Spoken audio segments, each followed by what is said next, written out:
Hello, everybody. Welcome back to the TheP-LotPodcast. John here, joined once again by the main man himself, Michael. Dude, what's going on, man? It's been a little while since we last did a show. We're gonna double up this week. We have a show this weekend, and we have a show right now. Yeah, it has been a little while. The sports world has been pretty busy. We've had some notable NFL transactions that we're going to save for the weekend to talk about because, things are slow with the NFL world. We can afford it. We have some legitimate playoff push talk to have for both the Philadelphia Flyers and the Philadelphia 76ers. It's not facetious. It is definitely very real and present that we'll get to in a second. But what has been the main attraction has been the NCAA tournament. March Madness is fully underway. We have in the men's tournament, the Sweet 16 is set, live, and ready for Thursday. So far, it's been a really good one. I know a lot of people are, complaining and moaning about the mid majors not going deep into runs or whatever. But the truth is that this has been a very good tournament. Last year was a good one, but we were kind of missing some of the buzzer beater magic. Those weren't really happening as much. It was more just like good games with good finishes, but not like every team felt like they were missing the buzzer beaters at the end of games. Where now it seems a lot more have been going in on the opening weekend, both rounds, and we've had some really, really good finishes, some very entertaining games. Still some pretty marquee big upsets have been occurring as well. The defending national champion Florida Gators getting knocked off by the 9-seeded Iowa Hawkeyes. The Texas Longhorns, part of the first four, making their Sweet 16 run after upsetting Gonzaga. So this is a pretty good tournament for what you want it to be, and there's still enough good teams left that the next four rounds should be really good. I'm very excited for the Sweet 16. I really do think there's some really good matchups. John, how's the tournament been for you? Well, Michael, both my brackets, I'm still I'm in the hunt for first place, and both my brackets. One's kind of like a fun bracket. We're just playing Mm-hmm. for fun. And Yeah. then we have the punishment bracket. And Ooh. the punishment bracket, if you're wondering what the heck that is, the punishment bracket is whoever finishes in last place, Michael, with the fewest amount of points has to serve a punishment. And are you interested in knowing what said punishment is? Of course, of course. So, are you familiar with the 999 challenge? Yes, I am familiar with the 999 challenge. The loser will have to serve will have to do the 999 challenge at a Phillies game to be determined. Now, The now I'm going to throw a wrinkle into Is this. this the real one or is this the promo marketing one that a lot of teams have been doing the No, last few this years? is the real one. Yeah, because the promo one is And like, now we're not evil. We will each of us will chip in money for said sure. person. The biggest issue with the 999 challenge is honestly the wallet. That's a sizable dent to purchase that many dogs and beers. Um, Correct. you probably got to go on a BOGO night just to save some Exactly. dough. That's the you First one know is Tuesday. we'll all chip in like $30 or so for the punishment, but Hmm. it's Nice. some money. But the this is the caveat to this Mm. is there's a lot of people from my fantasy league that are in this punishment bracket, and the person who has to fulfill the fantasy punishment in our league is also in the punishment bracket, and he is in second to last place. What was the fantasy football punishment? This person will have to don Mets gear at a Phillies game. Phillies Mets game or Philly? Just Oh you know no, what? no, Honestly, just a regular one will be a lot worse because you'll that's what stand I said. out. Yeah, yeah, We are on the same wavelength, Michael. Yes, yeah. Oof. yes. It must run in the family, Michael. We both. No, yeah, that's a rough one. You go to You like were a saying Phillies. because my point is like, do we have to really go to a Phillies Mets? I'm like, no.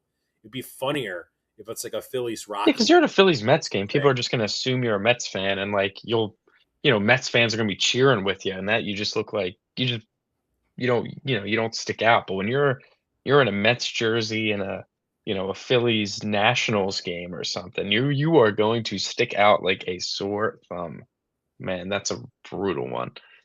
Um, the 999 challenge potentially while wearing Mets gear, that seems like a rough, inevitable fate by whoever the person that is. I don't think it's gonna happen. If like That'd if be I'm crazy. if I'm handicapping that right now, I would say it's like probably like plus like 350. Like it could happen. Is On it gonna bad odds at happen? all, John. Me, I don't know. Maybe I don't know. Maybe I really hope that doesn't have to happen because even as effed up as it sounds, it's like once you have to do it, it's like No, it sucks. It's is gonna be this is brutal. bad. But Yeah. anyway, my brat. So yeah, man, I have Michigan over Houston in As my your final. as my I final. I have don't go Duke ahead. over Arizona in my final. Oh, okay. Duke has been I making some don't think pretty we're nice. gonna see Duke Michigan. I would be surprised. Not that I don't think it can't happen. I just feel like Duke needs to play better. Just full stop. Duke is Duke not needs play to yeah, play better. exactly. Yeah. I had this. It's funny because when we think of Duke, I mean, for me growing up, I'm sure it was the same thing as you. That under when they had Mike Krzyzewski as their head coach, you just expected them to ball out, Hmm. and it just I feel bad for John Shire to a certain extent because like, bro, do you know how hard it is to have to succeed like Mike At a really Krzyzewski? high level. No, for sure. It is definitely cards stacked against you. But when you have a team as talented as you've had the last 2 years, and like the way you lost last year to Houston, I recently saw those highlights again of just how brutal was it, you know? They were up 5 after Houston got a technical, and they just couldn't put the game away. Like, it was just a really, really brutal loss. Cooper Flag missed, came up short on his jumper to go up 1. Um, but it was yeah, it was definitely a really tough loss. But we'll see, man. I'm really excited for that Duke St. John's game. I really think that's gonna be a battle for sure in the Sweet 16. But let's let's get us into some interesting Yeah, news here. Let's start interest, with the Sixers because interesting. it's a Yeah, little less, you know what I mean? I The mean, Philadelphia what 76ers, do you want to talk about Sixers playoffs so we can just ignore what happened last night? I mean, yeah, so the Thunder came to town and it was just everything that you expected it to be. Sixers kind of Yeah, got rocked. VJ Thunder played against it quite was the well. Thunder versus the Sixers tank squad. Yeah. VJ played really well. McCain played well. It just sucks, man. It really does. It'll always suck. Um, I don't really want to harp too much on it because it's just frustrating. What I do want to harp on slightly is that Wednesday, Paul George is supposed to be back from his suspension. They said as soon as he's able to play, he's going to play. Like there's no ramp up needed. He's not hurt. He got suspended. And interestingly enough, it may also be the day that Joel Embiid returns from his oblique issue. Feels like they sat him down, made sure he got the rest that he needed, and it seems like they've been kind of targeting the same game for them both to come back, perhaps to take some of the stress off Embiid's return, not wanting him to play like 35 minutes in the first game back. I think a game against the Bulls is a pretty decent spot for it. The Sixers, there's 10 games left, and as the standing sits, the Sixers are currently the 7th seed in the Eastern Conference, just a game and a half out of the 5 seed Toronto Raptors, and they're only 1 game back of the 6 seeded Atlanta Hawks, and they're a half a game up on the 8 seeded Orlando Magic, and a full game up on the 9 seeded Miami Heat, and a game and a half up on the 10 seeded Charlotte Hornets. Now, the Bucks are pretty far out, so the Sixers are pretty much guaranteed to make the play-in at the very least. But with 10 games remaining and like the Sixers schedule, the way it's set up right now, you're at home against the Bulls on Wednesday. You play at Charlotte Saturday, at Miami on Monday, at Wizards, home Timberwolves, home Pistons with likely no Cade Cunningham, at Spurs, that's a really tough one, at Rockets, that's also another playoff team. But then you finish at Pacers, a team actively trying to tank, and the Bucks to end the season, who are actively sitting Giannis, who wants to play, and they're in their own hell with that. So a good mix of some very winnable games and some pretty tough games, while the like Raptors and Hawks are playing some pretty bad ball at the moment.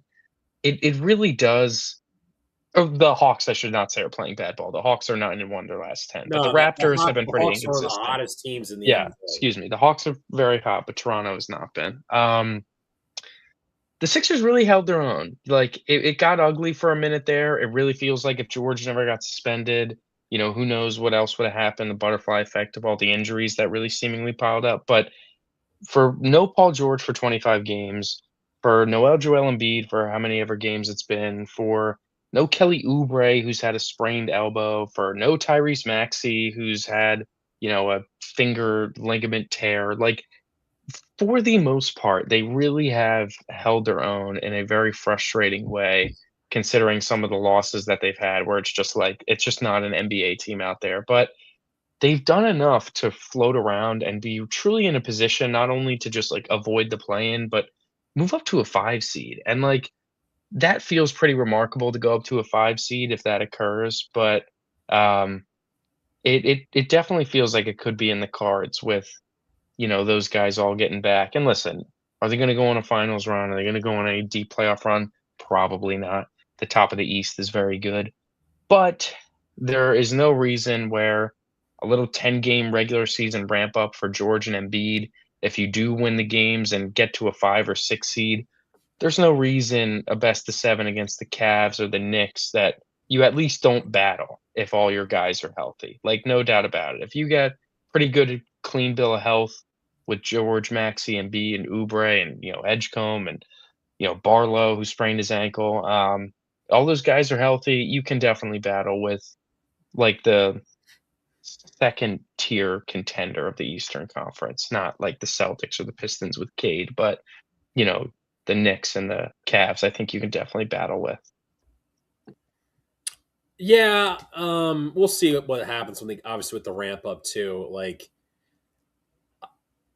I would say this, like,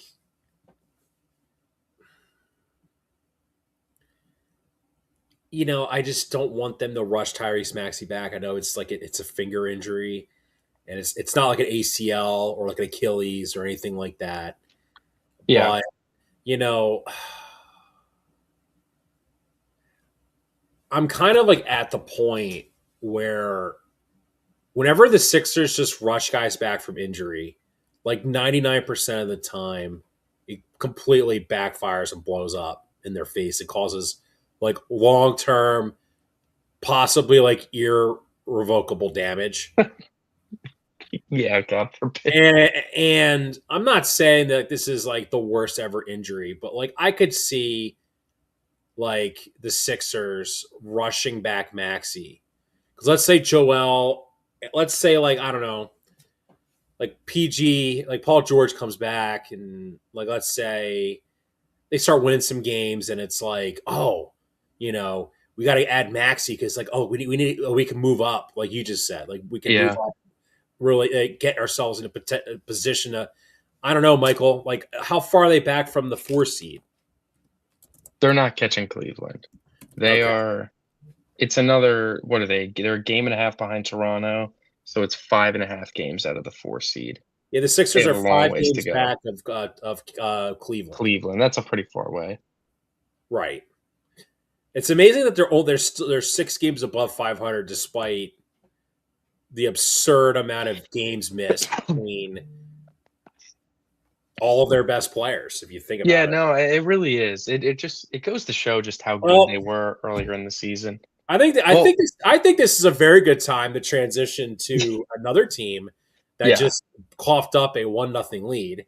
Yeah, so the Philadelphia Flyers Unfortunately, John, I'm unable to watch this game. You're unable to watch this game. I'm sure a large portion of the fan base is unable to watch this game because it's on ESPN Plus. It's one of my least favorite things ever, because it's not like Amazon Prime, where at least there's some TV shows on there and movies that you can watch. ESPN Plus is what, $30 a month for just nothing. Regardless, not to go off that tangent. But the Flyers are on ESPN Plus tonight against the Columbus Blue Jackets, whom they are trailing in the standings. This was a big game in the sense that the Flyers entering tonight had about a 12% chance to make the playoffs.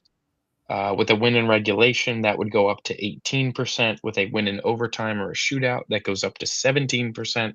And with a loss, either direction, it drops to about 6-ish percent to make the playoffs. So a win is very imperative for the Flyers tonight. They jumped out to a 1-0 lead. Captain Coots got on the board, and very quickly, not even 3 minutes into the second period, they're now trailing 2-1. Really, really bizarre because we've done nothing but complain about the Flyers pretty much all season, right? And they've put I themselves in a complain about their decision making and certain players that I don't think should be on there. However, like the coach. yeah, I try to be fair and balanced, but they make it really hard.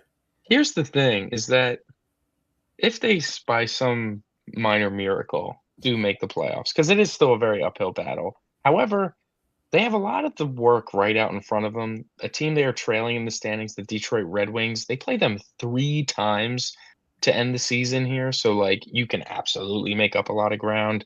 Pretty much the entire schedule.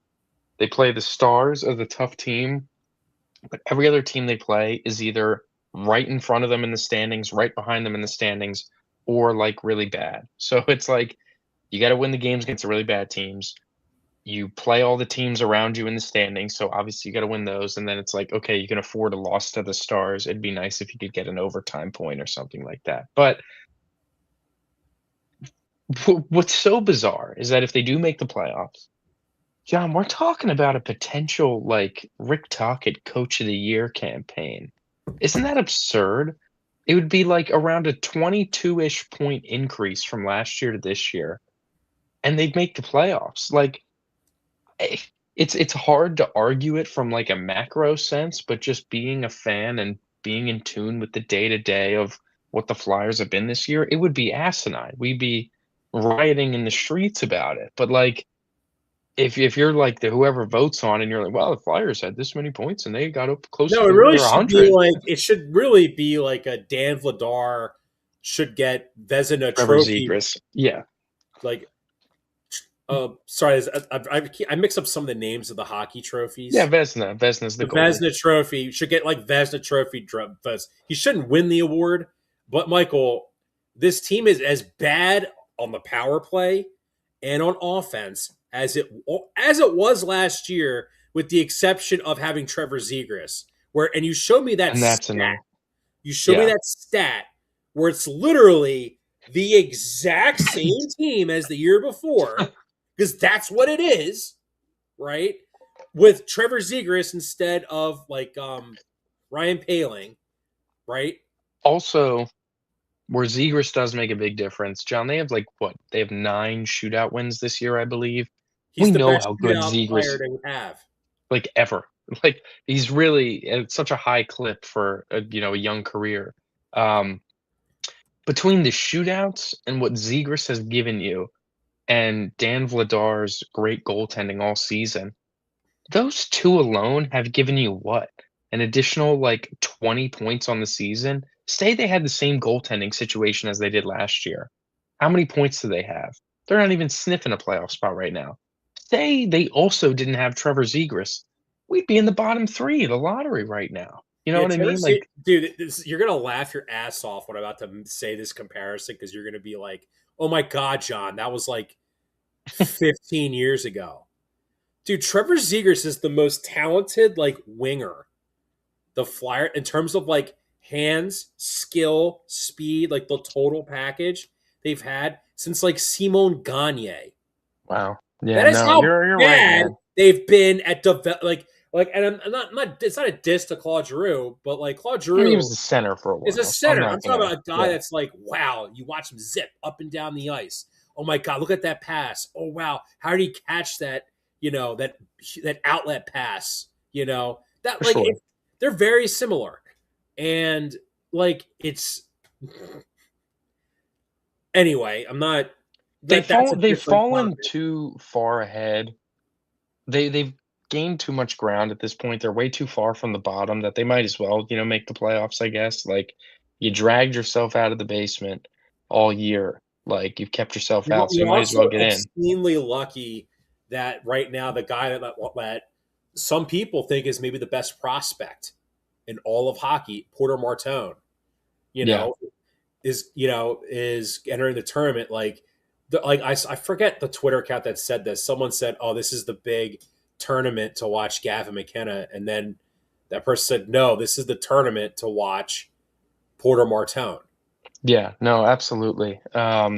Like whatever the Martone, Flyers did to screw around with Cutter Gauthier, like you should basically when this tournament is the Frozen Four is over, like you should just basically tell Porter Martone, um, like say come like on down, I'll be man. like I'll be like We got a okay, playoff push. I would be like okay, Savior, what do you want to do? We'll just do Yeah. it. Whatever you Yeah, want to no. do.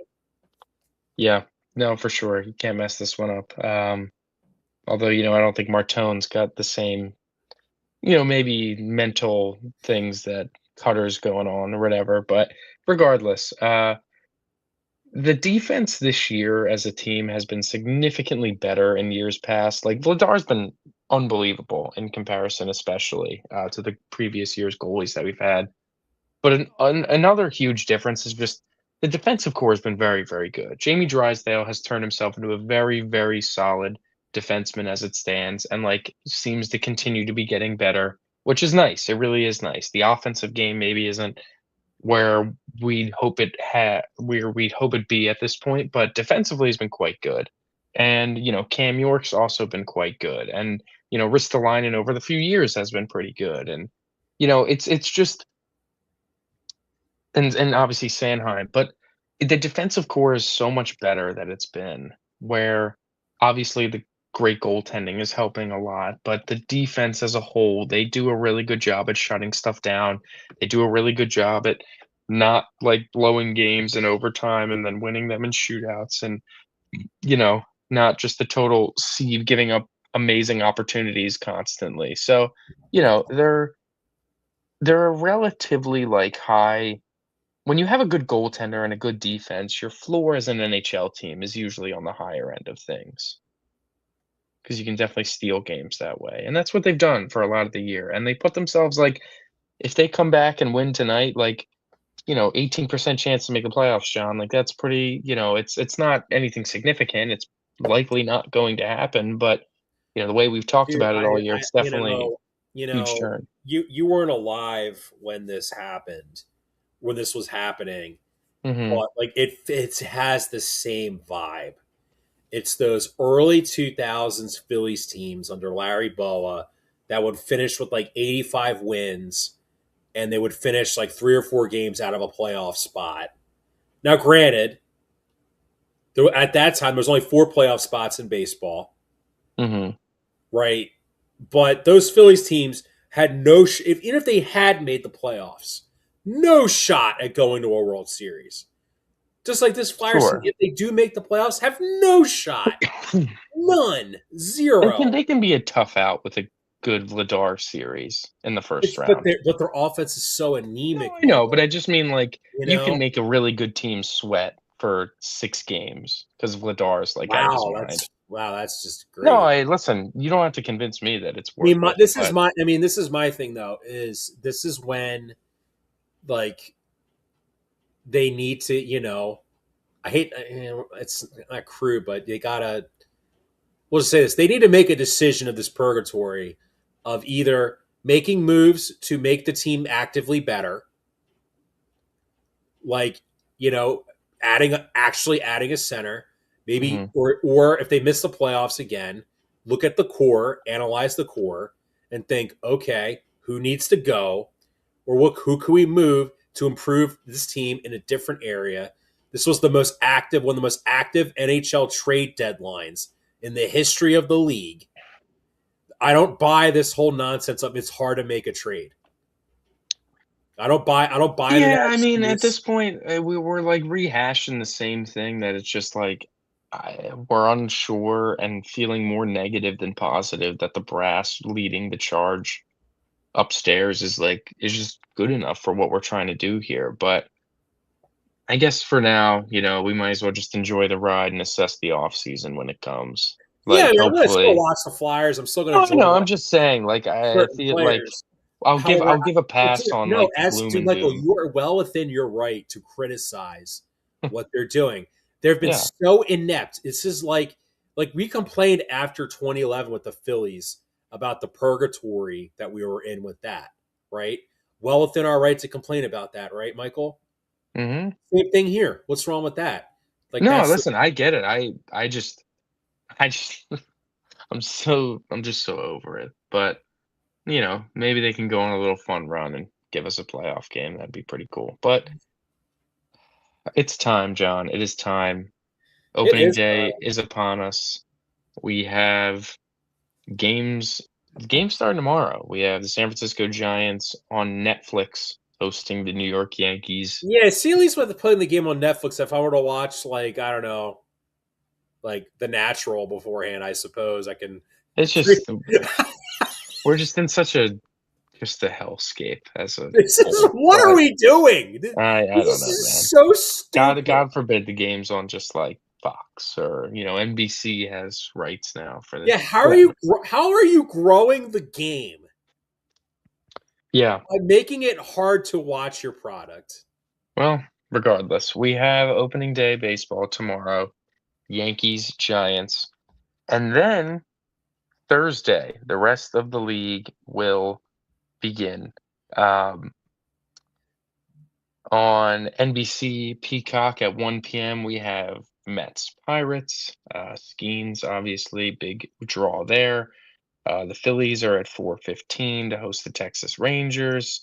And then the nightcap Diamondbacks Dodgers also on NBC. But a whole slew of games on Thursday. Very, very exciting time. It is always a wonderful time opening day. So for today, uh, do you want here? Why don't I go first, and then you can kind of toggle how you want to set Uh, up the standings and stuff. So I'll share, and we can go through what we want to do. We're gonna have the league standings up, and we're gonna have the three main awards: NL, AL, Rookie of the Year, MVP, and Cy Young, and a little World Series pick to go along with it. So I'll share first because I have mine finished out, and then John will do his afterwards.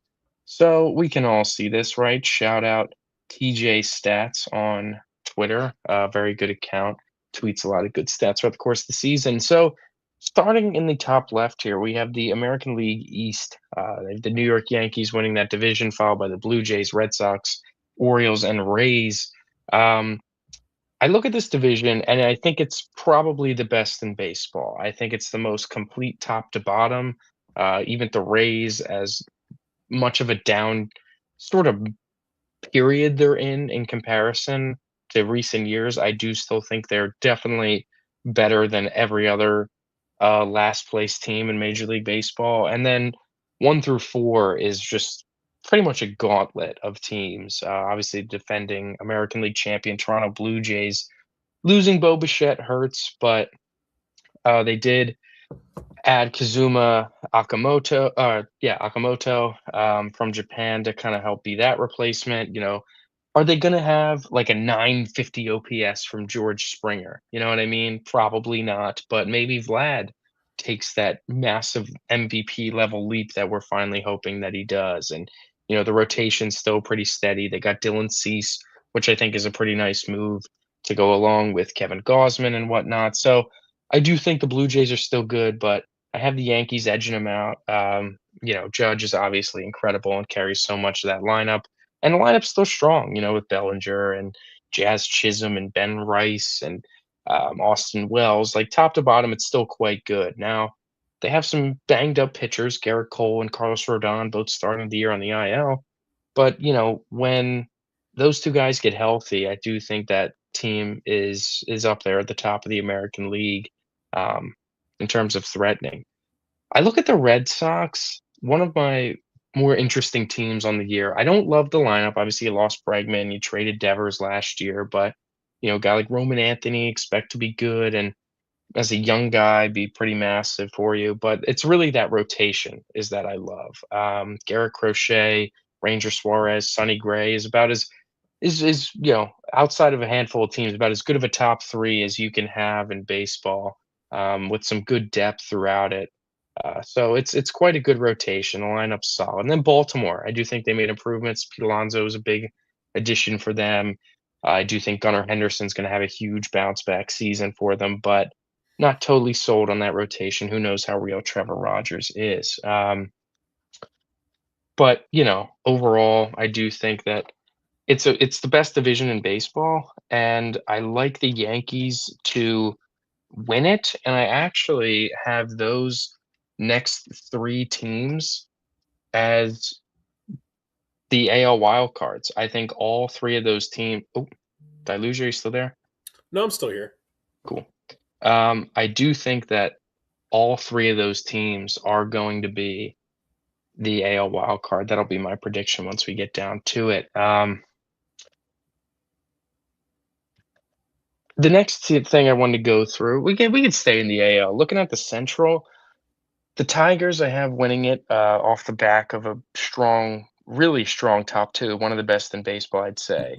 Wouldn't you agree with Skubal and Framber Valdez as a 1-2 punch in the rotation? It's up there with pretty much all the other teams in baseball. Yeah, I would have to agree with that too. I just think the Tigers are an interesting team. I just feel like they have so many. They're an almost entirely homegrown team, Hmm. but like I feel like all of their young players they brought up have not lived up to the billing that they've had, and I don't know like how good are they really? Because like this AL Central, Michael, is such a really bad division. Yeah, no, for sure. They're definitely my lowest win total of the division winners as a whole, but especially in the American League. The Central is not good. And, how sold am I on the lineup?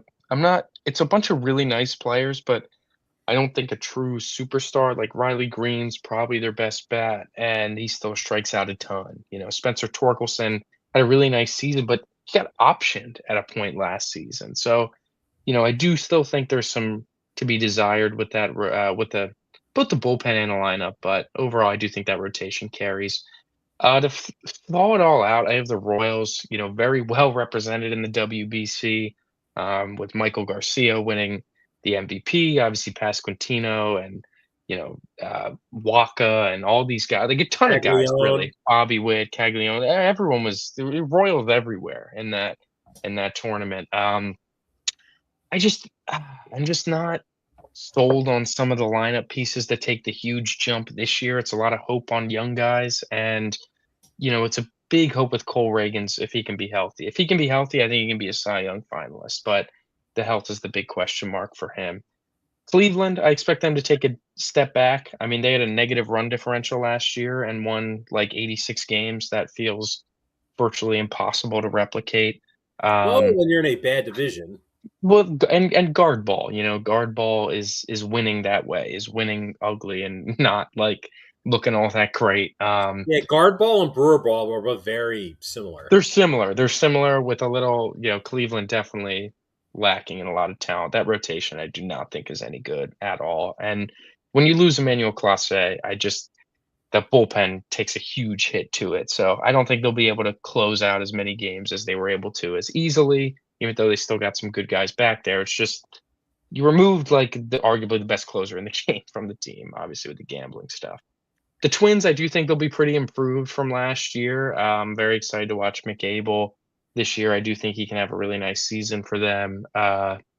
Overall, I do think that they are pretty improved. I it just in a bad division they'll be able to steal some wins from kind of everybody, but still, I do still have them under 500. Then the White Sox, they're going to be bad, but I don't think they're going to be like the worst team in baseball. I'm intrigued to watch. I forgot to mention Kevin McGonigal for the Detroit Tigers. That is a guy that absolutely can make a difference and leave a big impact. Um, if he has a big year, then that lineup ceiling definitely goes up. But the White Sox, Colson Montgomery, that's going to be a guy I'm intrigued to watch this season. I could see him hitting around 30 dungs Oh, for Peel. Chicago. Yeah, Teal as well is healthy, and the bullpen, I do think, can be kind of nasty. They got Sir Anthony in there, and I still think they got some nice young pieces, but still. And then to wrap out the American League, I had the Mariners being the not only winning the AL West, but having the best record in the American League. I love their rotation. Brian Wu and Logan Gilbert is a great top two, and Castillo to finish to carry it along. And I think they made some nice moves. I think keeping Josh Naylor was a really nice move. Obviously and then trading for Brendan Donovan, I thought was a really, really nice, smart little move from them as well to help shore out that lineup. And, Munoz in the back end of the bullpen is quite good, even though he had a kind of a rough WBC. But yeah, I do think they're by far the best team in that division, and I do think that rotation is gonna do a lot of work to carry them. We saw how good it was for them last year, especially That at rotation, home. that pitching staff has been very good the last couple years, but now they finally have the bats to like Mhm. actually be like a Keep up serious with it, yeah. to Julio be a taking a to leap and be a stuff. serious team. And look, man, like a big reason why the Dodgers won the World Series last year. But we think about the big bats, it was because their base running and their defense and their pitching, you know, kept them in Yeah, games, and then they would just get timely hits from, you know, friggin' Miguel Rojas. right. So that takes us to my AL playoff picture. The Seattle Mariners, 1 seed, New York Yankees, 2 seed, Detroit Tigers, 3 seed as your division winners, and then all wild card representatives coming from the American League East. I just think it's a lot more than what we got out here in the AL West. I finally think the Astros not only don't make it, but also kind of look rough doing it. Only going 82 and 80 there, and then rounding it out. And yeah, that's my American League. Now to the National League. We'll start with the NL East. I have the Philadelphia Phillies, 94 wins. I think there's a lot of people that are a lot of fans here that are kind of over it, and I think there's a lot of general MLB people that are kind of, I think, underrating the Phillies at this point. I do think that, Ranger being gone is obviously a big hurt for them, but it's a guy that, again, how many is he really going to throw you 150 innings? You know what I mean? Like, love Ranger and stuff, but it's just the health and fatigue is very real with him in terms of being concerning. And last year, like, I think we forget that he was not looking good at the end of the regular season, and was nails in the playoffs in a very short spurt there. Where I think a bounce back Nola, I'm very in on a bounce back Nola season. I think that does more than enough to replace it. And I do think Zach Wheeler is going to look pretty much like himself when he does get back in what seems like April.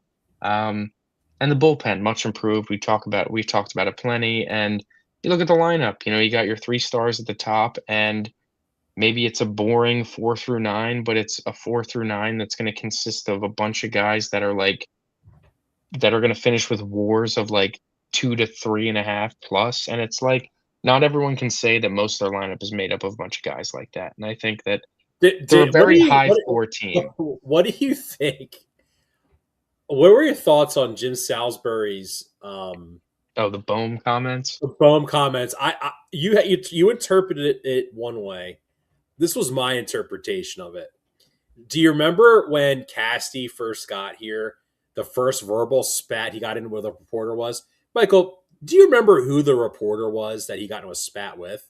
It was Jim Salisbury, wasn't it? And you did get in a little. So that was Jim Salisbury's little attempt. I love Jim Salisbury's work, by the way. Sure, yeah, yeah. But it's like the press are, if you want to just act like a clown or get snippy with them, listen, they'll bury you. They'll bury you right back. And Salisbury's plugged into that clubhouse he's practically in that clubhouse. Like he's basically almost like a player is or a Yeah, coach. no. And listen, he's right. Ultimately, what Bohm provides, it's if there was a true cleanup four hitter in there, it's a lot more What valuable he and would get a basically lot more said was appreciated. if But Casty didn't blow, yeah, we'd Alec all like Bohm a Bohm would lot not better. be getting ripped as much as he is. It's almost like And saying, it's true, but the fact of the matter, third overall pick, and the ceiling has been like a solid six-hole hitter. Like it's not what you wanted from your 6'5" third baseman. But to round out the NL East, I do have the Mets much improved at 89 wins. I think the rotation is good, but I think it's also like Freddie Peralta is very much five and dive, and you're putting a lot of faith in some young arms, Nolan McLean and Jonah Tong and stuff like that. It's a lot of faith in some rookies well, and well, the Mets' biggest issue to me is their bullpen, mhm. and Yeah, let's face it, too, their power. Um, Marcus Semien. What was the poll that said like who was like the most overrated or cooked player entering this season? It was like wasn't Semien like second? Or like who was the most despised player? It was like Casty number one, and then at number two it was like Marcus Semien. something like that, yeah. Yeah, and like listen, I think it was smart for them to move off of Nimmo. I don't know if I forget. I forget his YouTube name, Michael, but he does a lot of analytics. He did like the five bounce back hitters for this year and like the five most hitters likely to regress. He had Nimmo as one of them. Well, I mean, Nimmo yeah, I mean, what, bouncing back or regressing? Regressing. Well, I mean, they trade, him being part of that Semien trade, so that's them, moving off some of their dying parts there. The Mets. I look at the Mets like Bo Bichette's really nice. It's not, different type of hitter than Pete Alonso is. That'll be interesting to see how he's replaced. But it just feels like they warded off some of the stench. They got rid of Nimmo, they got rid of Pete, and they got rid of McNeil and replaced it with Jorge Polanco, Marcus Semien, and Bo Bichette. And it's just like it's definitely a totally different vibe. Um, the bullpen is not super exciting. But again, 89 wins, you're a very good team. There's no doubt about that. The Braves, I'm not very high on the Braves. The lineup I still think can be good even without Profar. I think, Acuna's great. Olson's really good. And, Drake Baldwin might actually be the real deal.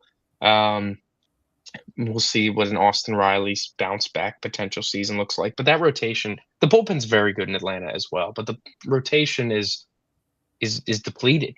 Strider's oblique now is banged up, and he didn't look good in the spring. Michael, it is crazy. When I look at this Atlanta Braves team, a team that won the NL East like 13 years in a row off of I was gonna say off the back of, but the arms of guys like Maddox, Tom Glavine, John Smoltz, Kevin Right. Millwood.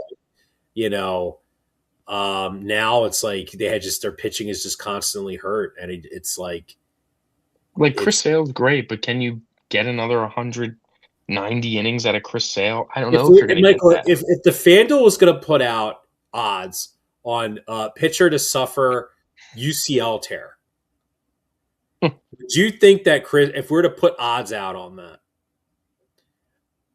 what odds would you give Chris Sale of that Yeah, happening? he'd definitely be Like plus 200? maybe not that low, but definitely up there. Um, and Schwellenbach being out like a couple months, and Elder is just banged up and not good anyways. It's a bad rotation. And then the Marlins and Nationals. I do think the Marlins are going to have some nice pitching.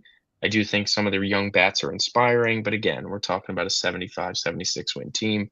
The Nationals, they're terrible, flat out. I think they're one of the worst teams in the league outside of like James Wood, CJ Abrams, and like Cade Cavalli. I think it is a whole lot of slop. I mean, Dylan Cruz is starting the year in AAA for them. That's all you need to know about the Dude, state of the Nationals. I saw this thing about Dylan Cruz where someone said like, was kind of like slandering him a little bit. They were like, Hmm. you know, oh, the Nationals, what were they thinking taking Dylan Cruz at number two? And it was like the Pirates were seriously considering taking Dylan Cruz with the first overall pick over Paul Skeens. Like Yeah. Dylan Cruz, just if he's just going to be a bust, there's a strong. If we're talking about all time MLB bust players, like there's a strong chance Dylan Cruz would be on that list. Yeah, it's a rough one. Heading to the Central, I have the Brewers winning the division again, even like, losing Freddie Peralta. Um, I still think that their method kind of works. They acquired Angel Zerpa, which we saw how crazy of a WBC he had for Venezuela, and imagining that in the bullpen with Uribe and stuff. The Brewers bullpen's going to be Man, great. I don't. It So, always is. man, I feel like a hypocrite because I was so encouraged by Aaron Nola's like WBC performances, but bro, like I don't know, man, I can't put too much stock in the WBC because look at the disaster that Roki Sasaki is right now. No, listen, I get it. I do think it's not everything. It's just like a guy a reliever especially that struggled in not looking amazing, but looked really good in in this WBC. It's something that just it intrigues me, and I think with their bullpen as a whole is very, very good. And a full season of the Miz, and I think that their lineup is going to be like fine. Like they play great defense, they run the bases really well and aggressively. Like obviously they lack in power, but they make up for it with dominating on the margins, not just being good at it, They've been dominating living at it. off of like DH Yelich for the last couple years. It's their offense really is like Yeah, dependent on they him. need I think they could really use Churio to take the next step. And he's still very young, so Yes, of but they could definitely The use that. Jackson trio of Jackson Merrill, Jackson Churio, Yes. Jackson Holiday. Yes. And Yes. then the Chicago Cubs, they have them finishing second. You're basically swapping out Kyle Tucker for Alex Bregman, and I do think that is a downgrade. You think about why they very quickly traded Isak Paredes because of how much he pulled the ball down the line as a right-handed hitter. And then you think about when you're thinking of Alex Bregman and all his big hits and home runs and success in Houston, you're like, wow, those Crawford boxes, they're not very far down the field. So they got to basically move the left field in by about 30 feet and then raise Yeah, it by at like Wrigley of 30 all feet. places, so that's not happening. But and again, the lineup is still gonna be good. Like, Michael Busch was very good last year. I think, you could get an improved PCA, um, Dude, but now if you're going to throw the WBC out there, if we're going to treat WBC as the gospel, I'm dude, not treating it as the gospel. you're I'm okay. saying Well, that, we'll it's what see. we saw, The we all watched PCA, it. the PCA is like a potential MVP candidate. If we're He gonna, was last year, was he not? What, he finished 3rd, 4th in voting or whatever yeah, last well, year? he played like 2/3 of the season. The last third, it was like he's It was literally horrible, yeah. he Yeah, it was was like bad. Well, that's what I'm saying, a full complete season of that. Yeah, so, I don't love the Cubs rotation. I think the bullpen's solid with, like, Palencia back there, but, the starters, like, you get Justin Steele back and, you know, Cade Horton, and it's a bunch of guys that you're intrigued by that you maybe like, but I don't think you're enamored with any of them. Matthew Boyd and, uh, Imanaga, and I it's just a bunch of I don't think the starting pitching is gonna be good enough for them to take the division back from the Brewers. 3rd, I have the Pittsburgh Pirates, 80 and 82. I think we'd all be shocked, if this time last year we're like, "Oh, the 2026 Pirates are gonna be around 500." Everyone be like, "Yeah, right." Um, but the truth is that they went out and they just got some, like, major league hitters. They got Brandon Lau, they got, like, Marcell Ozuna, they got potential, like, bounce back candidates and just guys that are they're Zuna from major the league Pirates. players. Yeah, and the rotation is gonna be quite good, young, and exciting. Paul Skeens, obviously, incredible, Cy Young last year, but you got a bunch of young guys that's very, very interesting. You got Bubba Chandler, you got Braxton Ashcraft, you Well, got Jared Jones, and you got I Mitch feel Keller. I really feel for Pirates fans because Connor Griffin is who has been Yeah. absolutely raking this spring. The top prospect in baseball is Mhm. going to start in the minor leagues so they can screw with this service time. Yeah. I mean, Which, by the way, that will be, we talk about the labor dispute that's going to happen within the next year, Michael. Michael, I guarantee you that will be a topic of discussion. For Because sure. could So you imagine in the NFL if they had that service time manipulation or like playing time where it's like if you sit your rookie quarterback for let's say the first 6 games that they you get an extra year on a on their contract rookie contract. No, on their for it rookie contract. it would be pretty asinine. I mean, any sport it would be pretty crazy. Um, and baseball you can definitely manipulate the most. But yeah, I mean Connor Griffin when he comes up, that'll be a nice jolt in the arm. But I don't think it's just quite enough. I don't think they're gonna have a full on like Reds season and sneak in the playoffs. But third place in that division, I think, solid enough. The Reds, I on the said other this hand, before, Michael. It would be extremely beneficial for Major League Baseball if Paul Skeens got to pitch in a postseason game. You saw how people were acting when he was pitching for Team USA in the WBC. It was like, oh my God, Skeens is pitching for Team USA. This is amazing. Well, hmm imagine like, Paul Skeens and Zach Wheeler pitching in a playoff game against each other. no, absolutely, it would be. Battle of Pennsylvania, man. Like, think of that. That's what no, I don't doubt that they want him in there, but I just don't think they'll have enough. The Reds, team that just didn't do a ton to me. I think they have a lot of guys that they hope can bounce back and some young guys that can Well, come through the Michael, fruition, but it's really not a good sign when your cleanup hitter is Austin Hayes still on the Reds. no, he's on the White Sox, I believe. It's not a good sign when your cleanup hitter last year was Austin Hayes. Right. Yeah, no, and it's just not a great team. And then the They Cardinals, re-signed Eugenio Suarez. He's going to be their new cleanup hitter. yeah. And listen, that's intriguing. I like prove it. You felt like he deserved a little bit bigger contract than what he got. But on a prove it deal in a place he's comfortable, I do think that could be something for him. Cardinals finishing it out. They're not good, and that Wow. makes me very happy. Uh, NL West. I have the Dodgers, shockingly, winning the division. 95 wins. It's an improvement from last year. It's nothing, record breaking or anything because we know how they operate in the regular season. They're trying to, they want to win their division and they want to get healthy in the playoffs and have all their guys. They're going to manage their pitchers the way they need to manage them. They're going to ensure that their veteran hitters are, healthy as they need to be. And getting a guy like Kyle Tucker, it does a lot to like, I'm not saying you're going to like, oh, sit Freddie Freeman down for a few weeks or something like that. But it's like if he has another nagging injury, it's not as big of a deal to have him maybe take some extra time off, like he kind of had last year with the injuries that he was dealing I with. And agree. So, Michael, I had this theory about the Dodgers about this, and I think the Kyle Tucker move, this is why they had to make this move, is Mhm. that video I mentioned to you, I saw on YouTube. I really wish I wrote it down so I could mention it to Mm, you. yeah, One of the other hitters that he mentioned that he was going to regress was Freddie Freeman, citing his age mm, and his peripherals.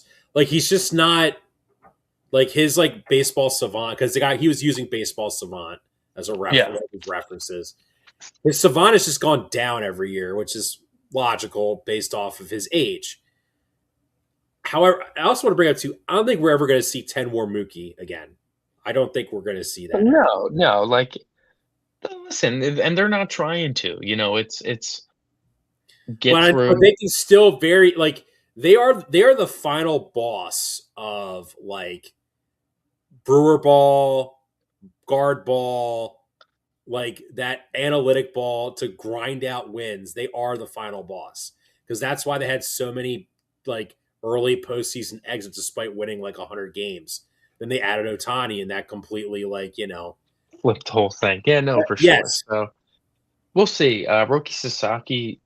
I honestly, John, I think they should just make him a bullpen arm. I think it's not. I know that wasn't the goal, but it's not like Yamamoto. They didn't give him a $300 million contract. You know what I mean? They signed him to a Well, entry normal rookie not for contract. nothing.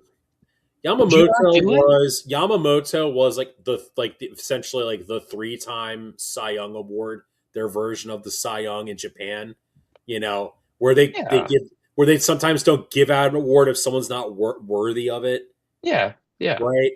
And the scouts were saying, "Oh, Roki's better because look at his stuff." Like, I'm sorry, Michael. Like Tariq Skubal has like really good stuff. That's like saying like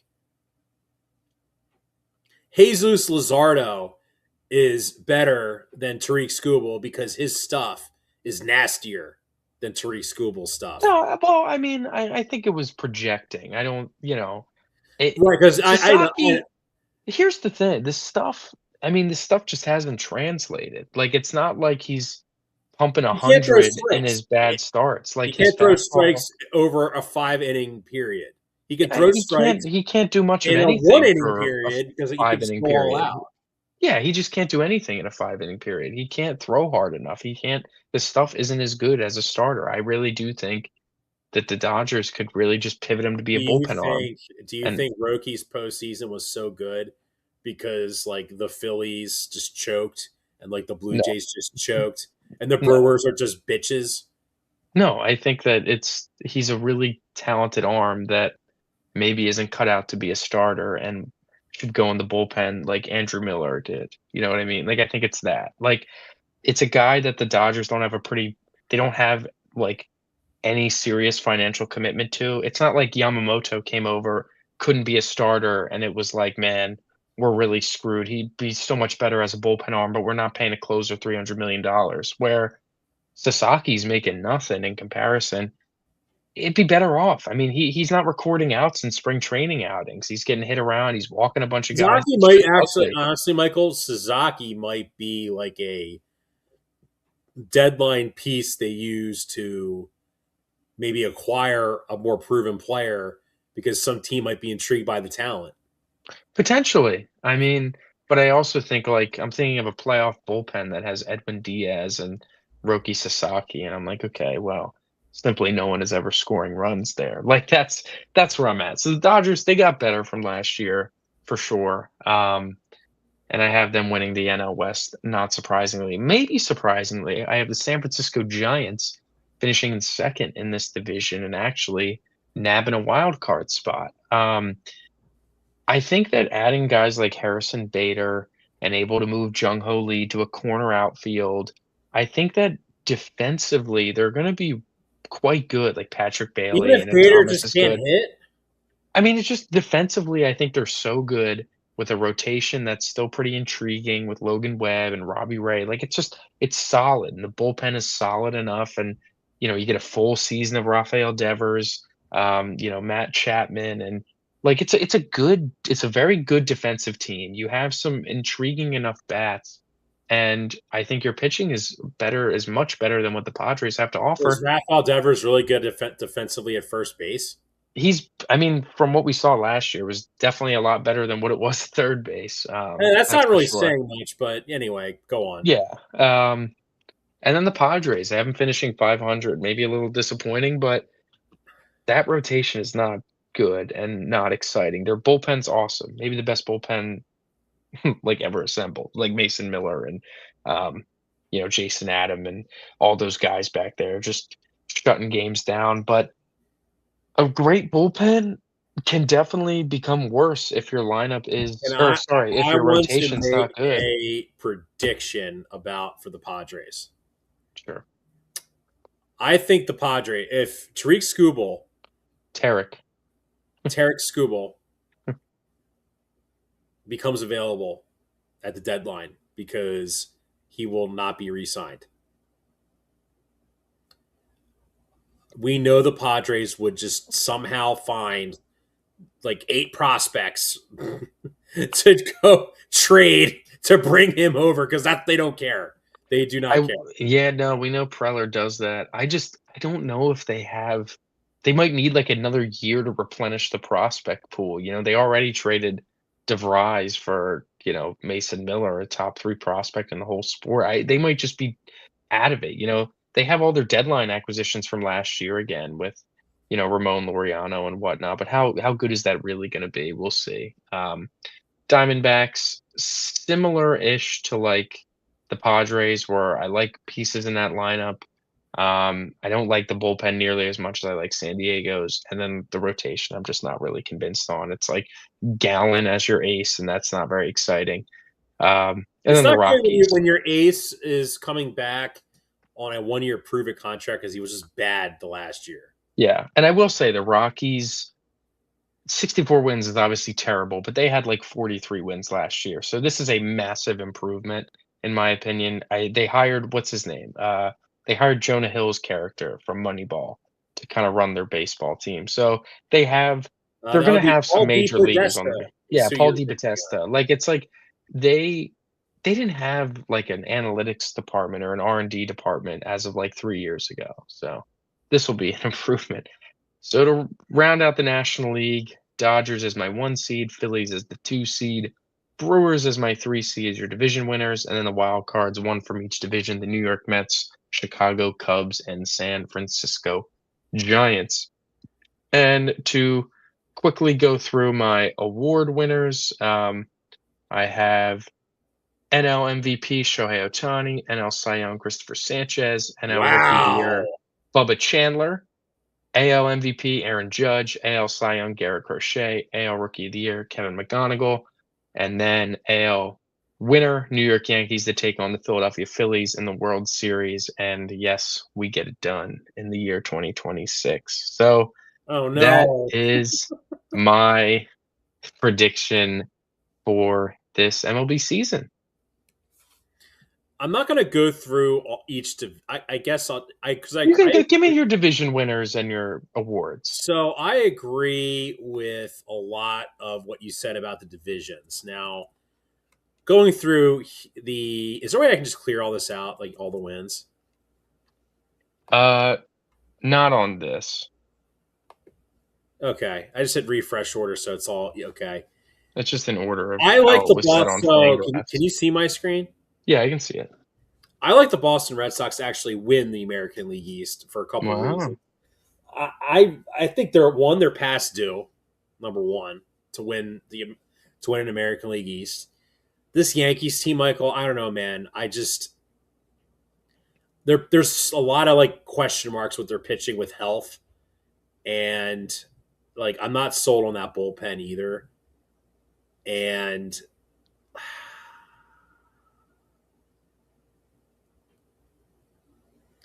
like I think they could win 88, 89 games. I just think I'm really bullish on the rotation and like guys like Roman Anthony. I just think that Hmm. they're going to. I think this is the year they kind of ascend and like kind of put everything together. All right. Red Sox winning the East. And then I'm gonna have the Yankees behind them as a Hmm. playoff team. And I just I think the Blue Jays will be like the sixth seed. I do think they've gotten worse. I agree with you on some things. Like, yeah, is George Springer going to have another monster year? Probably not. Yeah. Obviously not. Um, Blue Jays, they're pretty good at developing young players. I think they'll kind of like Brewer ball it up with some of their like young guys too to make up for like a Bo Bichette. Let's not forget Bo Bichette's a horrible defensive player as well. So, they'll aggregate maybe his like wins above replacement in other areas. And yeah, I think the Blue Jays and the Rays will be fighting for like not to finish in last place. Michael, did you see the Junior Camaro's numbers in the George Steinbrenner Field? Yeah, it's Caminero is definitely a potential regression candidate. With the he had great numbers at home in the minor league park for sure. Yeah, and I'm pretty bullish on the like some of the bats for the Royals. I think that Alonso, Gunnar, Jackson Holiday trio can do a lot of damage. But again, another team. You look at their pitching, questionable. Definitely gonna be one of those teams that's gonna be active at the deadline to get pitching as well. Hmm. Um, Take us to the Central. I I'm intrigued by the Royals. I feel like whoever's team hits on their prospects is going to win this division. And by that, I Hmm. mean between the Guardians, the Royals, and the Tigers. And if you look at the Royals prospects compared to the Tigers, I just feel like Michael Garcia, Bobby Witt, Vinny Pasquantino, like I just feel like this Royal team can really slug the ball. And I don't know, man. I really like Salvador Perez. I think he's probably of the last 10 years, Michael. I feel like he's one of the most underrated, underappreciated players in baseball. Like everyone, you know, like worship Yadier Molina. Right. You know, Salvador Perez, Michael. I think he's right there with him. He's actually better than Yadier Molina. I'm sorry. Did I say that? Oh, I'm sorry. Um, but yeah, and I don't know, man. This whole thing with the Tigers, man, like this whole Skeens drama with them being cheapskates, man. I feel like that kind of bleeds into the clubhouse a little bit. You look at the Cubs, right, with them being cheapskates. You know, Right. it's got to be. You see, like Bryce Harper, kind of like it's funny. Like he's like it's funny. Actually it's ironic because he talks about like keeping things in the clubhouse, like the whole Dombo not elite comment, like word salad he gave. But he's talked a lot about the CBA and his thoughts on it. And he's basically kind of indicated the thoughts of a lot of MLB players. Like Yeah. when your team spends money and wants to win, it increases morale in the clubhouse. Sure. Sure. When they give you, they're showing their belief in you. So Yeah. how do you have the Royals winning this division? Yes. Do you have the Tigers making the playoffs at all or And no? all the Tigers as a wild card team. Okay. And then we go to the AL West. So we have I think the Mariners will win the AL West. But then I think it's between this is Michael, I don't know if I sound crazy. I could see a dogfight between the Astros and the Athletics. Yes, just Athletics, not Hmm. the Sacramento Athletics, the Las Vegas Athletics, for that for a playoff spot. Maybe the Athletics will battle the Tigers for the final playoff spot because I really love their young players for the Athletics. Yeah. Love Nick Kurtz, Jacob Wilson, Lawrence Butler. I think Brent Rooker. I like Brent Rooker's bat. And they play in that Fugazi minor league field, Michael, which means they're going to be hitting tons and they're going to score tons of runs. So do you have any of these AL West teams making the playoffs, or are your wild cards the I feel like Yankees, the Tigers, Blue Jays? I think people are really underselling the Astros. They are the Astros. Hmm. They kind of invented them and the Rays kind of invented the whole Brewer ball, guard ball, like approach to winning baseball games. Right. So if you have, so let's iron out your seeding. Who's your one seed between the Mariners, Red Sox, and Royals? What's that? Who's your one seed between the Mariners, Red Sox, and Royals? I'm going to go with the Mariners. And then Red Sox, Royals, 2-3. 2-3, and then we'll go wild card. Top one's going to be the Yankees, and then we'll go with the Tigers, and then the Blue Astros. Jays. Oh, Blue Jays missing the playoffs. Yeah, I'm going to say the Blue Jays are going to miss the Ooh, playoffs. wow. That would Dude, be I'm really that'd be not that so big. Dude, disappointing. I'm really not that big on Dylan Cease, man. They I, paid. and I, I definitely have my concerns with Dylan Cease. Absolutely. I thought it Um, was wild that dude, he was in the perfect situation in San Diego in that park, and he just was like unbelievably mid. yeah. All right. Head over to the NL. What do you got for me?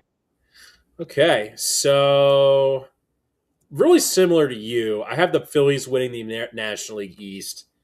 Then I have the Braves, and then I have the Mets. Braves above the Mets. How I have about it? the Braves above the Mets, dude. I feel so.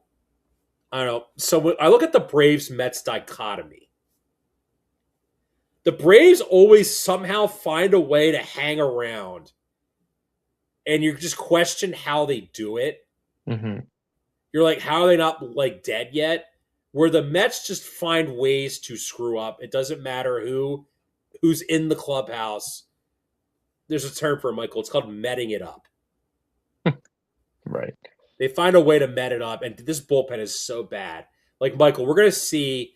We could potentially see like Frank the Tank having meltdowns over Craig Kimbrell. Yeah, absolutely. All right. And then Phillies. and then like Marlins are an intriguing team, but like they're we're literally gonna have a lockout because of how they conduct their business. Like Yeah. think about that. It's a shame. I mean, you see how packed the World Baseball Classic was in that stadium. There is a baseball fan base there, but those teams are just they're terrible. They're never good. They had a team make the playoffs and then they blew it up within a year and a half. The entire team. Like I don't know. What do you got for me in the Central? Uh I think the Central is going to be like last year's AL Central. This is a bad division. And I envision the Pirates being in the lead of this division for a few months, and then I see them just collapsing, and then the Cubs kind of surging through, and then possibly winning the division with like 86, 87 wins. Because that's what I think they are. They're an 86, 87 win team. And, Fangraphs has them at 84 wins, right? So that's Hmm. kind of in line with Fangraphs here. I think it's pretty telling, though. The Pirates have 83 wins, and you're like, how the hell are they? Do they have 83 wins? They've just been so bad for so long. They're going to do nothing at the deadline. They're going to make nothing major moves, and then they collapse. That is my prediction. That's my like big prediction. I feel like I'm very confident it's going to happen. Hmm. Um, Brewers, they'll probably finish around 500. I mean, you mentioned Brewer ball, but dude, you know, in baseball, you damn well know as I do, it's not about the X's and the O's. It's about the Jimmies and the Joes. And you Hmm. can farm as many wins as you want. But Michael, we've seen the Rays kind of have a couple down years.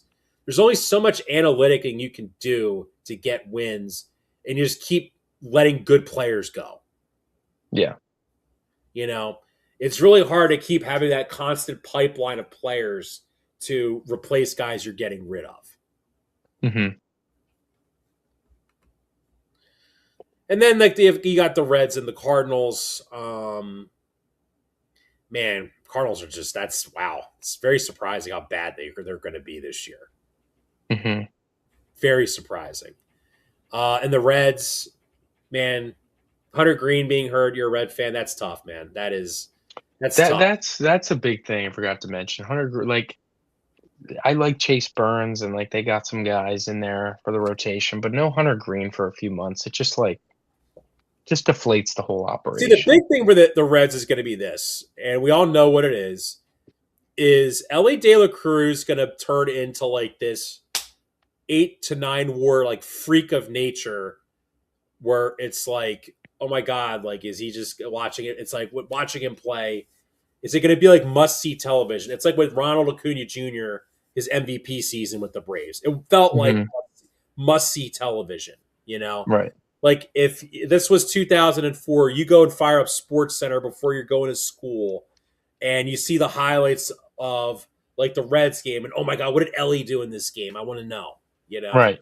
Right. Right.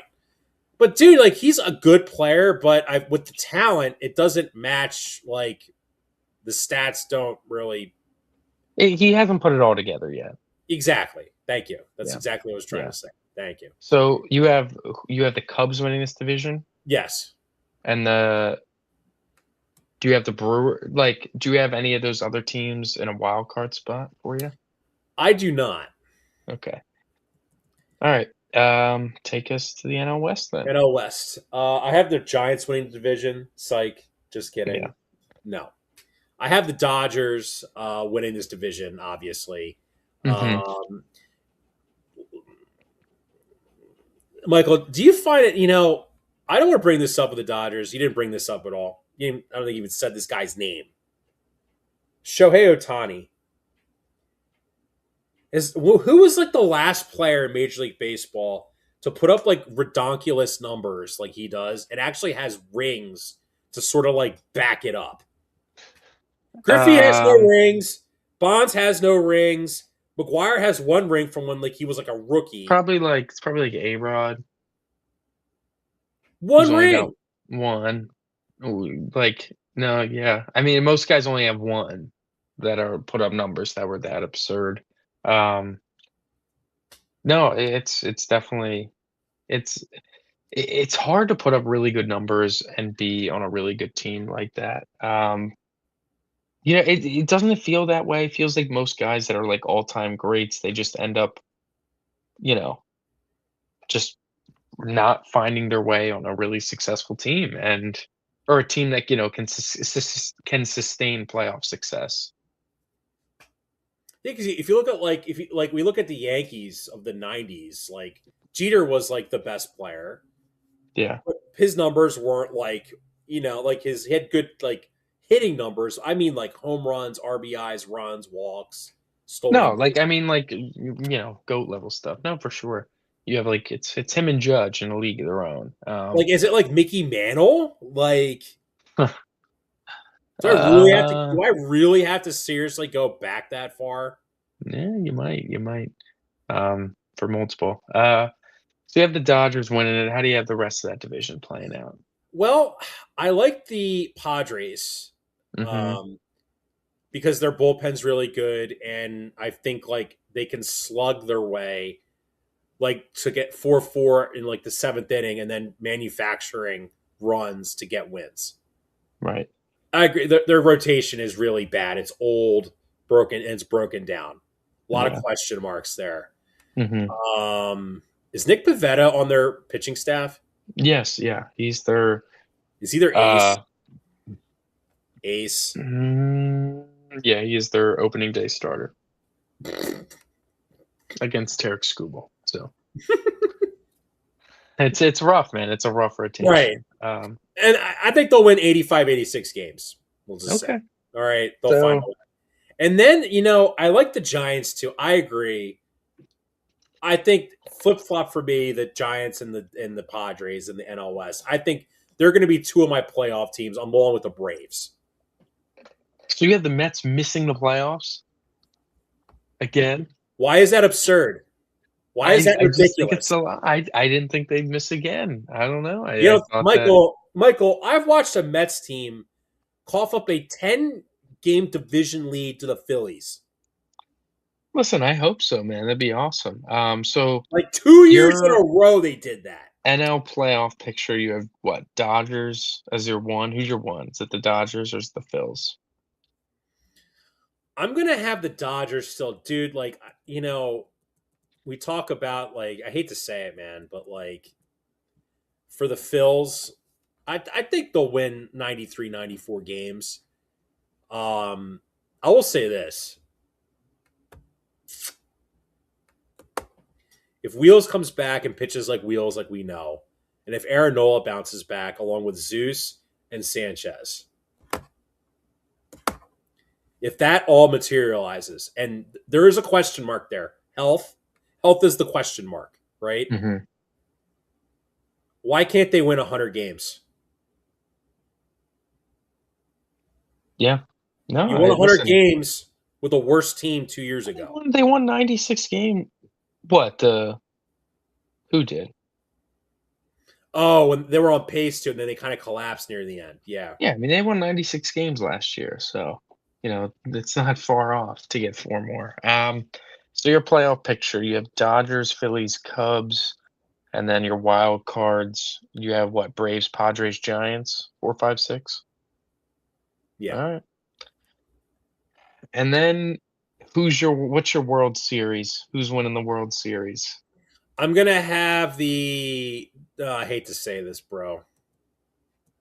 I sound like a basic Biatch. Dodgers over the Mariners. All right, fair enough. All right, take us to the awards. Well,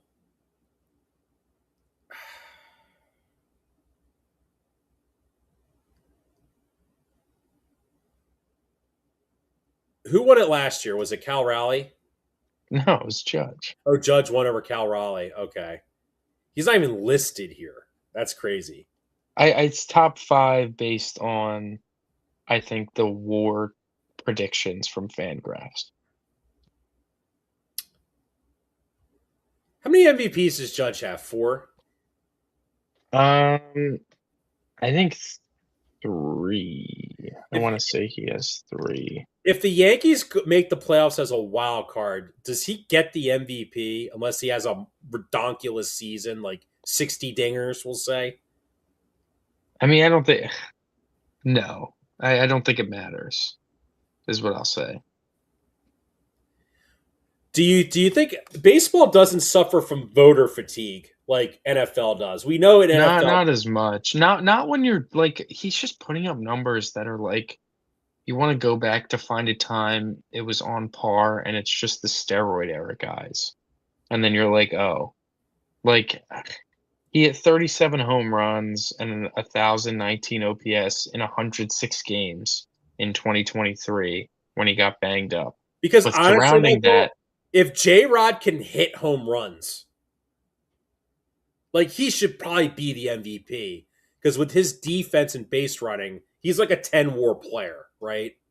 yeah, listen, if he puts it all together and has like a OPS pushing 1,000 with the great defense and fielding and is like has a lead over Judge and WAR, I could see him getting it for sure.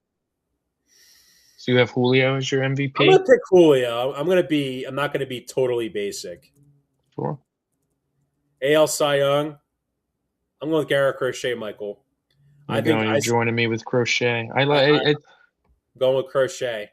Yeah, I like it. I do think that, thinking about the contract with uh thinking about the contract with Google looming, I wouldn't be surprised if they don't push it as hard. You know what I mean?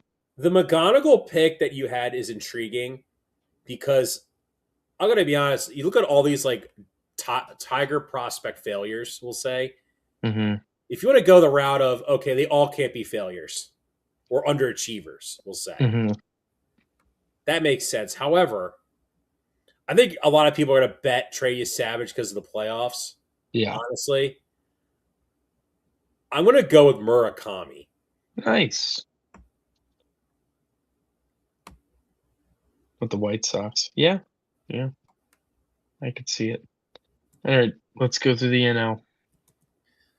Well, I mean, my theory, Soto's not winning it because they won't even make the playoffs. They don't give MVP awards to pitchers, and that's stupid to me. I always thought that was dumb, right? Sure. And then we got Fernando. I mean, I don't know. Ohtani. This is free. Like literally, if you're gonna bet this is free. This is free money. If he's healthy, this is free money. NL Cy Young. What do you got? Again.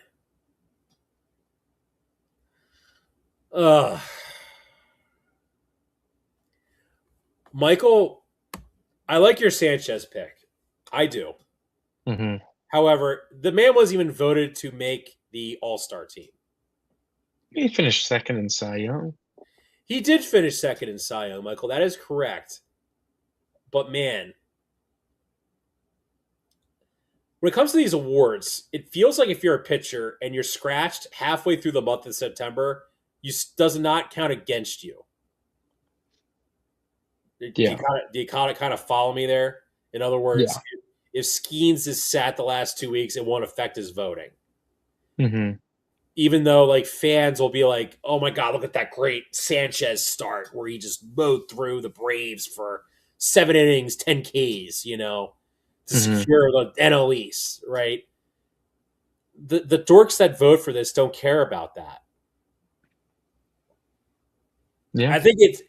I actually, now that I think about it, they're trying to push an agenda. We're trying to make Paul Skeens like the next like Roger Clemens, right? Is that the goal? Hmm.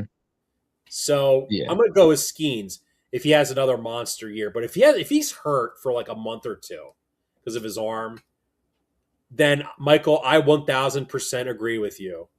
I think Sanchez wins the Cy Young Award. Well, that'd be awesome, man. That'd be really, really cool. All right, and then our rookie of the year. So when we see with Rookie of the Year, you could play in 100 or 80 to 100 games. If you dominate in those 100 games like Nick Kurtz did, you'll still win the award. Yeah. So even though he won't be called up until like May, I'm going with Connor Griffin. All right. So that'll wrap us up here. John has the Dodgers, Phillies, Cubs, Braves, Padres, Giants in the National League, with the Dodgers coming out, and the Mariners, Red Sox, Royals, Yankees, Tigers, Astros in the AL, and the Dodgers defeating the Mariners in the World Series. The regular season awards of Connor Griffin, NL Rookie of the Year, Munetaka Murakami, AL Rookie of the Year, Shohei Ohtani, NL MVP, Julio Rodriguez, AL MVP, Paul Skeens, NL Cy Young, and Garrett Crochet, NL Cy Young. And for myself, I have the Dodgers, Phillies, Brewers, Mets, Cubs, Giants out of the National League, Mariners, Yankees, Tigers, Blue Jays, Red Sox, Orioles out of the AL, and the Phillies defeating the Yankees in the World Series. And my awards go Bubba Chandler, NL Rookie of the Year, Kevin McGonigal, AL Rookie of the Year, NL MVP Shohei Ohtani, AL MVP Aaron Judge. Boring picks there, yes. And then both runner-ups in the Cy Young to win the award, Christopher Sanchez in the National League and Garrett Crochet as well in the American League. So Flyers just went down 3-1. Feels like they're not going to come back and win this one, unfortunately. But we did talk baseball, and we do have opening day very, very shortly, and that is a very exciting thing. So there's a couple things of news of note that happened during our podcast. It's just the Eagle. We'll talk about this more on I don't want Saturday. to talk about. We're not talking about football. We'll talk about it Saturday. We're Oh, not talking about it. you know, we'll No, talk about a lot. and we're not opening up the can of worms. Eagles signing Elijah Moore. Nope, we'll open it up on Saturday. The Flyers are now losing 3-1 to the Columbus Yeah, Blue Jackets. yeah, yeah. Yeah, we'll talk about that this weekend as well. All right, everybody. Take care. Thanks for Thanks for tuning in. tuning in. Have a good night. We are part of the Fired Up Sports Network of shows. Please check out other Fired Up Sports Network podcasts like the P-Lot Water Cooler Talk, Bell Smashers, Philly Sports Love and Pain, Drunk on Broad, Beer Battered Sports, and the Fired Up Sports Show, which are available on all major podcasting hosting sites and social media. Also, check out Mark Ramos' Roundup on firedupsports.com, which breaks down the happenings going on with all your favorite local teams.